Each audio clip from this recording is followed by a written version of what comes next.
Assalamualaikum warahmatullahi wabarakatuh.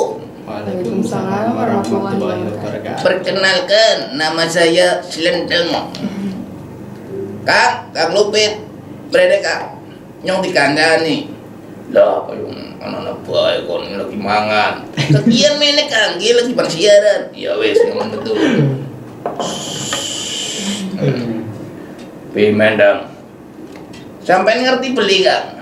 Ngerti apa? Kita sekarang berada di mana? Di mana ini ya? Waduh, ada Mas Ganteng. Waduh, ada Mbak yang cantik. Kenalan yuk dong. Yuk kenalan. Mbak, namanya siapa Mbak? Namanya Ayu. Ayu, aduh pas ya Kang dengan orangnya. Ayu tapi cantik. Orangnya juga cantik. Ini satunya siapa dong? Mas Ganteng, Mas Ganteng. Mas Aji.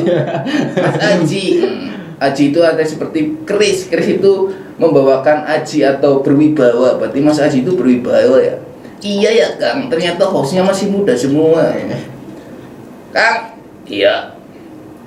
Berbicara mengenai wayang Kang. Apa sih? Wayang itu ada berapa ya Kang? Wayang itu ada berapa ya? Banyak Kang. Contohnya kita itu wayang golek. Ada lagi yang terbuat dari kulit. Wayang kulit. Ada lagi yang terbuat dari wong. Ada wayang dari wong. Ada wayang wong. Iya ya betul. Ada lagi apa ya satu ya Kang? Wayang yang hampir punah. Wayang kerucil. Dari mana itu? Dari Jawa Timur. Oh itu. Kang. Iya. Saya punya tebak-tebakan. Apa? Ada hewan. Kepalanya kambing. Badannya kambing. Ya, kalau orang Tegal itu bilangnya wedus. Kakinya wedus. Kalau orang Tegal, kepalanya wedus, buntutnya wedus. Tapi dudu wedus. Apa ya? Ya wedus. Dudu Kang. Yang ora paham dong. Jawabannya adalah cempe Kang. Oh iya benar cempe. Kamu pintar temen sih tolong. Yaudah kita lanjut kepada Pak Dalang. Terima kasih. Bareng. Assalamualaikum warahmatullahi wabarakatuh. Assalamualaikum warahmatullahi wabarakatuh. Berbicara mengenai peran seorang dalang, terus tadi aspek yang harus dikuasai itu, dalang itu sebetulnya bisa dipelajari oleh siapapun, tidak hanya faktor keturunan. Kalau dalam dunia pendidikan itu ada pepatah mengatakan wong pinter karena sinau, wong sugih karena nyambut gawe. Gimana kalau kita mau pinter tapi tidak pernah belajar? Kenapa kalau orang-orang kaya itu, orang yang sugih itu dia bisa sampai seperti itu? Karena dia bekerja. Nah di dalam wayang pun sama. Kenapa kita bisa? Karena kita belajar atau berlatih. Sebetulnya semua orang bisa. Dalam itu sama makannya nasi, minumnya air putih, ya bernapas, juga suka mau perempuan lah wajar ya itu. Terus ada lagi dalang itu juga dia punya agama, dia juga manusia sama-sama makhluk insan lah kayak gitu. Hal mungkin dari pengalaman saya tadi mengenai seorang dalang itu dia bisa memainkan wayang atau tidak itu tergantung niatnya. Betul. Banyak kalau sekarang itu banyak bermunculan dalang-dalang muda dari dunia pendidikan. Misalkan kalau di Solo itu dikenal dengan SMKI Solo, itu dia belajar tentang kesenian. Ada di dalamnya banyak, ada wayang, ada gamelan, ada tari, ada teater. Nah, di SMKI juga ada lagi yang di Banyumas, namanya SMKI Banyumas. Namanya di sana itu mempelajari tentang seni-seni budaya Banyumas. Nah, kebetulan di Tegal itu insya Allah nanti ada muncul sekolah seni yang akan dibuat oleh putra dari almarhum Kintu, yaitu Mas Haryo. Sedang proses membuat, mohon doanya semoga SMKI sekolah menengah ini bisa terwujud. Amin. Itu berbicara lagi tentang wayang ya. Contoh yang saya pegang ini namanya wayang ES. Nah, ES itu oleh almarhum Kintus yang sangat populer atau terkenal itu dengan nama Endas Semangka. Endas Semangka. Endas Itu Semangka. singkatan berarti ya, Pak? Singkatan itu kepalanya seperti semangka. Iya. Kalau kita lihat dari wajahnya itu Galak ya, galak enggak, ini atau lucu, suaranya kecil. mungkin bisa dilihatin ke itu. Ya, ini ES. Kalau bilang suaranya kecil. Assalamualaikum. Perkenalkan, nama saya ES. Seperti itu. Berarti seorang dalang itu harus menjiwai Iya. wayangnya. Oh, wajahnya seperti ini. Jadi kita masuk ke dalam sini. Terus kalau orang kepalanya besar itu biasanya susah jalan. Nah, gitu. Jadi seorang dalang juga seorang sutradara. Ibaratnya seperti itu. Teknik-teknik intinya belajar wayang itu tekniknya pegangnya kayak gimana. Terus biasanya satu yang mendasar itu faktor keturunan. Kalau juga, bapaknya iya. dalang mesti anaknya bisa mendalang. Gak jauh sama orang tua berarti. Ada pepatah buah tidak buah Tidak jatuh. dengan jatuh tidak dengan jauh pohonnya. dari pohonnya, ya kecuali tiba nening kali lihat lah itu beda lagi. Mungkin itu sepengetahuan saya tentang dunia pedalangan. Kalau aturan-aturan mendalang itu sebetulnya ada cara duduk sebelum wayang itu dimulai. Nah, terus posisi duduk itu misalkan kayak gini tegap, terus kakinya itu ditumpangkan ke kaki kiri yang kaki kanan. Ini nanti mukul keprak yang cak itu namanya keprak. Tangan kirinya masuk ke dalam kotak untuk mukul dodokan. Terus antara pikiran batin itu harus tenang semua. Begitu musik selesai kita muncul, kita main wayang. Itu aturan nama pakem. Jadi hal-hal yang harus dilakukan seorang dalang itu seperti itu. Misalkan tahu tentang musik, seorang dalang itu harus tahu musik. Misalkan lagu Alamat Palsu, tahu lah. Misalkan kayak intro dulu baru masuk vokal lah. Posisi wayang juga keluarnya seperti itu. Terus lagu-lagu yang sekarang lagi booming banyak lah yang model-model sekarang. Terus ketika dalang mendalang itu dia harus tahu di mana dia berada. Misalkan saya berada di lingkungan pondok pesantren, saya harus menjaga yang namanya tutur kata bicara. Saya berada di sini, terus posisi saya seperti ini. Oh, penontonnya orang-orang penting, jadi selalu berpikir dalam itu ketika dia menghadapi di panggung itu berpikir saya akan ngomong apa sih kan. Nah, terus poin pentingnya adalah kesuksesan seorang dalang itu bisa penonton itu bisa duduk tenang di situ. Jarang kalau seperti itu, hanya beberapa dalang menurut saya. Prosesnya itu juga perlu proses yang lama, dari tanggapan satu, dari panggung satu sampai ke beribu-ribuan panggung mungkin juga masih terus yang namanya belajar. Seorang dalang juga harus mempunyai karisma. Seorang dalang yang wibawa, dari jalannya langsung kelihatan orang, wah itu terus dari ngomongnya. Itu kan sebagai contoh sih. Wayang itu artinya adalah ayang-ayang atau gambaran. Golek itu tinggo sinambi melek. Berarti orang nonton wayang itu sambil melek. Itu saya punya lagu. Ini yang sebagai contoh. Bikinan karya saya sendiri. Ini. Wayang golek dadi uwong kudu betah melek. Wayang kulit dadi uwong ojo medit. Wayang uwong dadi uwong ojo sombong.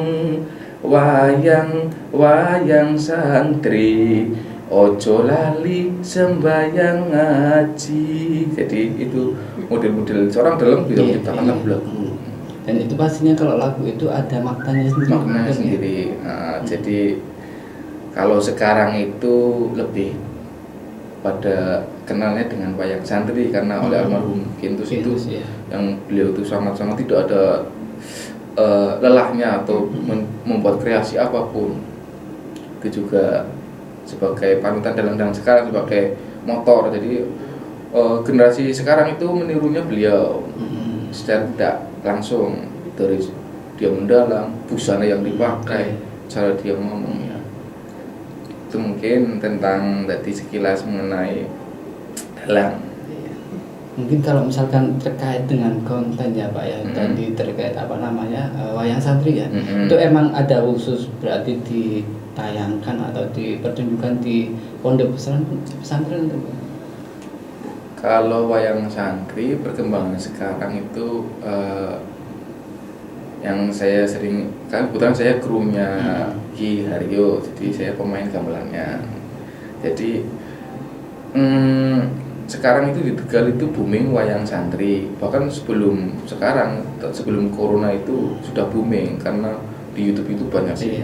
Terus dan juga kehidupan masyarakat Tegal itu lebih ke Islami kebanyakan. Kalau dulu begitu suka dengan wayang klasik atau wayang golek yang modelnya itu tidak ada cara itu Islaminya, misalkan kayak lagu-lagunya hanya beberapa. Kalau sekarang itu lebih ke Islami, dari Lupit Selendang itu berdakwah dan lain-lain. Kalau dulu Lupit Selendang itu keluarnya jam 12:30 atau jam 1 malam. Jadi ikonnya wayang golek itu kan Lupit Selendang. Secara di wayang kulit itu tokoh humoris kayak Semar, Gareng, Petruk itu kan keluarnya biasanya agak-agak ke malam banget.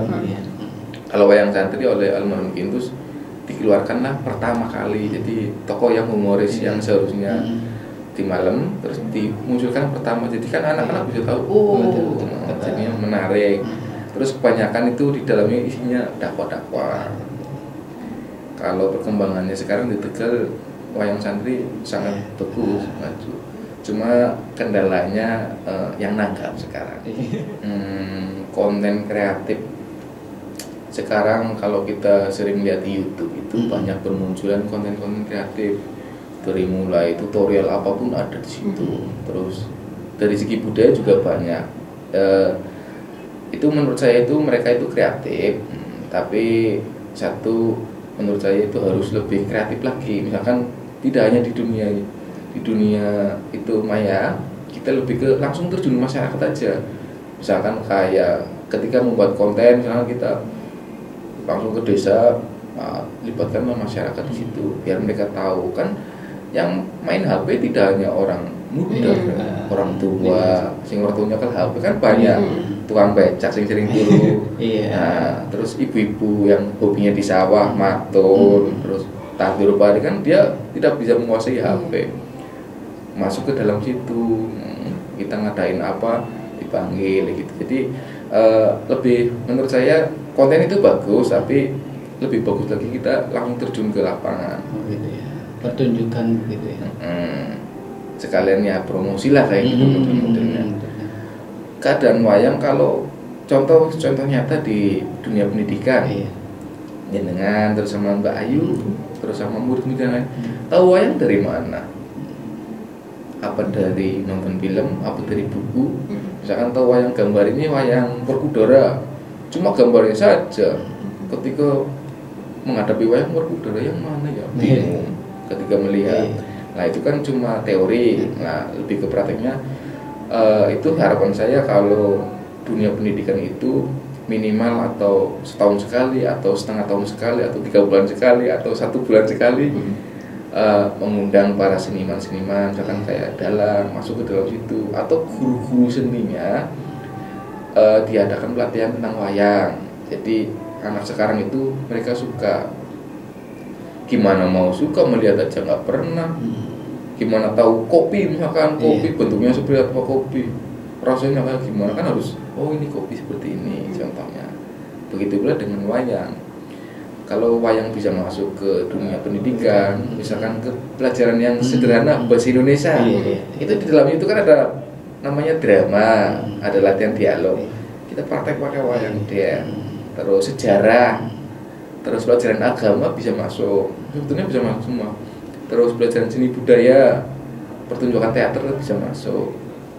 Jadi kembali lagi ke konten, menurut saya itu sangat-sangat bagus konten itu, tapi sasarannya lebih ke anak-anak muda, generasi muda, kurang mengena ke generasi orang tua menurut saya. sebetulnya berjalan beriringan. Ya, kalau dulu itu kenapa kok ada orang mengatakan wayang itu haram, gamelan itu haram, ada zaman dahulu, tapi nggak tahu karena apa. Itu pendapat itu muncul ketika dari penonton melihat gamelan dan wayang itu karena penikmatnya adalah orang-orang yang mabuk, orang-orang yang hobinya minum. Nah, akhirnya dikecam wayang itu haram kan. Sebetulnya kan enggak, itu kan warisan budaya. Kanjeng Sunan Kalijogo itu dia memakai budaya wayang dan juga gamelan sebagai dakwah. Dulu kan orang Jawa rata-rata bukan agama Islam, tapi lewat budaya agama bisa masuk. Nah itu harusnya itu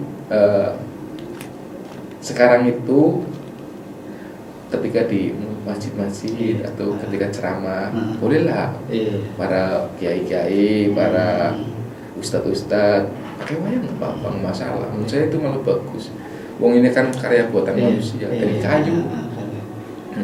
Boleh pakai wayang kulit, boleh pakai media apapun, pakai boneka. Kalau sekarang juga kan boneka apa itu? Boneka arwah.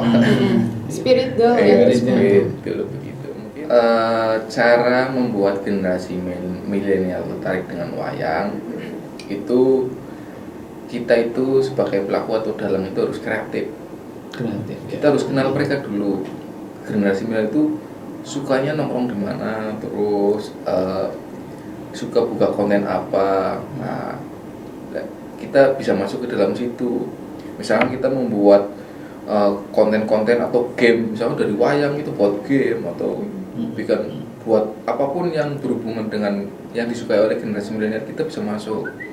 Terus misalkan kayak kalau generasi sekarang itu kan mereka cenderung lebih ke di kafe-kafe nongkrongnya ya kan, nah bisa wayang masuk situ dan nah jadi generasi tahu oh ternyata seperti itu. Terus bahasa dalam wayang itu lebih kita harus rubahnya atau merubah sesuai dengan bahasa generasi sekarang seperti bucin ya gitu kan, bahasa sekarang ya kita masukkan di dalam dunia wayang. Terus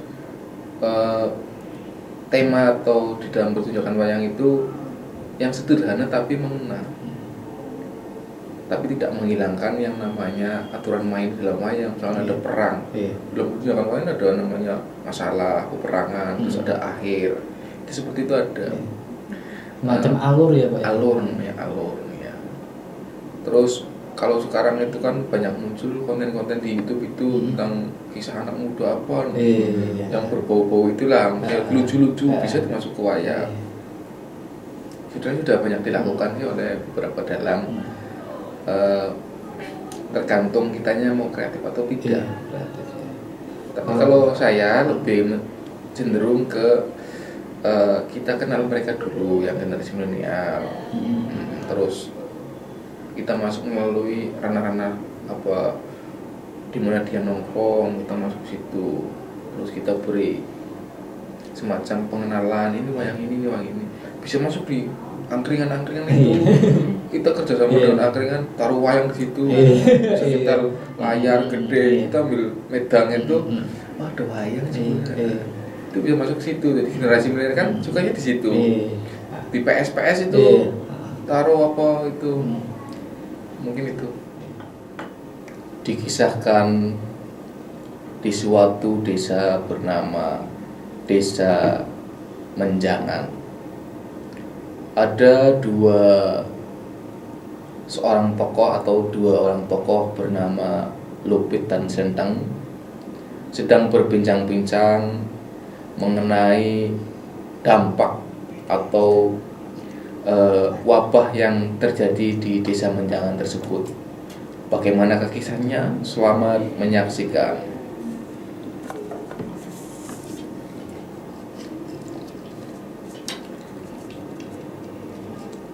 Dang Imen Kang. Kemrene nyompan ngobrol karo kon. Ngobrol bapak kenapa Kang? Kayong desa lagi suram cagate. Kayong lagi akeh penyakit sing mancing nang Desa Menjangan gini. Iya ya Kang, kok setelat. Nyong lagi tanggung. Lagi apa kon? Biasa lagi telepon wangan. Ngomong lagi banjir udan. Lah konten jelek. Senangane lho ana wayangan milih ya tak kayak gue. Ya mumpung Kang. Ya wis nyong teka lagune apa Kang? Ya bakar pekon. Nyong biasanya metu kanggone gudul-gudul pacul. Ya wis. Kegian meneh. Gundul-gundul pacul-cul kembelengan wakul glimbang. Oh jadi pedot-pedot. Minta cepet.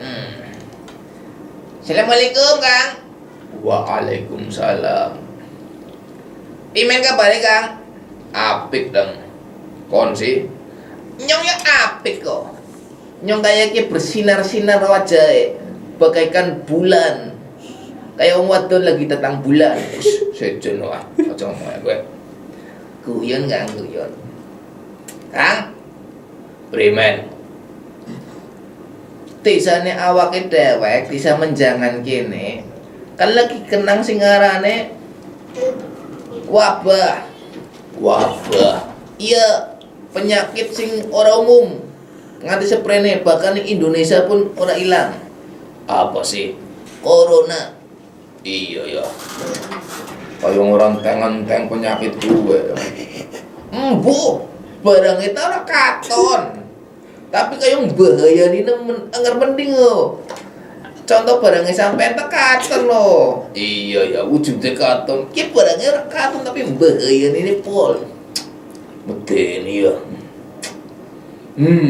Sampai kapan ya ada kayak gitu? Yang bu, dan 2044 dia. Aja suwe-suwe lah, nggak ketek terus ya pentas. Ya wis, Ya, imen Kak. jarine wong gemiyen sebenarnya penyakit ki wis ana awit gemiyen. Zamane Nabi ya wis ana penyakit. Wong bae itu kabeh sebagai gambaran kita harus lebih meningkatkan iman dan takwa. Angger wong sering banyu wudu, ki mesti ora bakal kena penyakit. Betul. Contohnya nyong ya Kang. Nyong sering banyu wudu nganti botak kayak gini rambutnya. Udah wis gawan. Kalau orang Islam itu sering sholat atau sering wudu, insya Allah penyakit itu tidak akan mempan. Sering cuci tangan sih, salah satu prokes kan cuci tangan loh. Iya kan? Aduh, Aja kayak gue lah saru. Kang, Pimen. anak tamu gak? Kayak manuknya ganteng nemen. Iya ya, anak kamu siapa sih Tang? Embu, coba tak tiliki ya. Assalamualaikum. Iya Kang, anak tamu Kang. Siapa Tang? Tiliki nyata kok. Assalamualaikum. Kegian tiliki. Anak wong ora ya? Ayo meneng bae sih. Ya, kegian tiliki. Siap. Monggo pinarak. Anak wong nggih. Waalaikumsalam, monggo mlebet mawon. Nggih. Jenengan sinten, Kula, Iya. kula ES. ES sih apa? ES singkatan endas semangka. Pantesan ku ndase gede nemen koyo ngono. Kaya semangka dibelah oleh wedang. Ora kenal, kok mati. Iya ya. Mene panah apa? Nyong wali kabar. Jari pelurah. Nyong kok kon nyuntik kong kini kon vaksin. Minta cek kena corona. Sampean dokter. Iya, nyong dokter. Dokter apa? Nyong dokter hewan. Ya salah vaksin dokter hewan. Dongeng wong. Nyong salah mene. Dong sing nelpon nyong dong guys siapa sih ya? Nyong ngerti nih kon nyuntik, nyong dokter hewan. Ya wis patut mene jagung sip, metang-metang. Oke. Mas ES, Nggih kula. jenengan gue asline wong endi? Nyong asine wong Kaladewa. Kaladewa kono perak. Iya. Sip. Anjung mene apa? Lah nyong iki ditelepon jare kon Maxin. Mbok sing nelpon sapa wong? Jare tut. Assalamualaikum. Mas ES. Iya, Pak. Hari ini jenengan jatahnya Maxin di Desa Menjangan. Silakan datang. Saya langsung otomatis pakai seragam. Saya kan kerjanya di Dinkes. Hobinya nyuntik. Kalau ada wanita cantik, saya suntik kayak gitu. Wong edan saya suntik. Sampai orang genah, sing jelas Jadi seperti itu. Saya itu kayak gini, hobinya itu nyuntik. Kerjanya di Dinkes. Oh gitu. Berarti salah sasaran ya? Ya, terpaksa saya sudah datang sini. Om, Apa? nyong diwedangi. Iya kelalen. Dang.